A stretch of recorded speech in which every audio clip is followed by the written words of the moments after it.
De la convivialité dans un esprit de brassage et d'inclusion sociale, mais aussi du vivre ensemble, pour clôturer en beauté la 24e édition du Parlement des enfants. Au cours d'une belle soirée culturelle organisée au lycée technique d'Uncle-Bisson, les 180 députés juniors ont donné à voir par l'expression de leur talent à la fois artistique et culturel. C'était sous les yeux du ministre des Affaires sociales, Pauline Irène Nguéné, et en présence du représentant résident de l'IAI Cameroun, ainsi que d'autres invités. Une soirée qui a donc été ponctuée par la remise des bourses de formation offertes par l'Institut africain d'informatique. La thématique de cette journée était basée sur l'effet digitalisation auprès de ces jeunes enfants.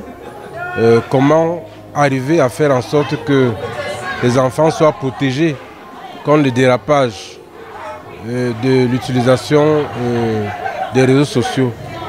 Comment faire pour qu'ils sachent se protéger eux-mêmes. Donc notre présence ici ce soir vient donc conforter cette volonté d'accompagner le ministère des Affaires sociales pour que les couches spécialisées, les couches dites défavorisées et les couches soutenues par le ministère des Affaires sociales puissent aussi s'arrimer à la modernité et comprendre le bien fondé de la lutte contre la mauvaise utilisation de l'outil Internet. Les députés juniors qui ont plutôt bien accueilli ces bourses et disent à quoi celles-ci vont servir. Tous, je suis l'honorable Mbobidjan Sarah Jocelyne, députée junior de la région du centre, département du Fundi, arrondissement de Yaoundé 6e. En effet, on a reçu cette attestation de l'IAI et nous remercions vraiment Madame le ministre et le représentant de l'IAI au Cameroun de nous avoir donné cette opportunité de pouvoir renforcer nos connaissances et obtenir plusieurs autres compétences en informatique à travers cette institution.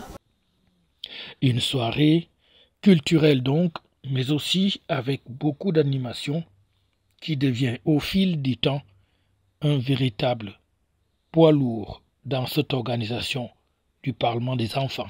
Il était opportun que les enfants, au travers de certaines prestations, rendent compte de l'appropriation qu'ils ont faite de ce thème-là.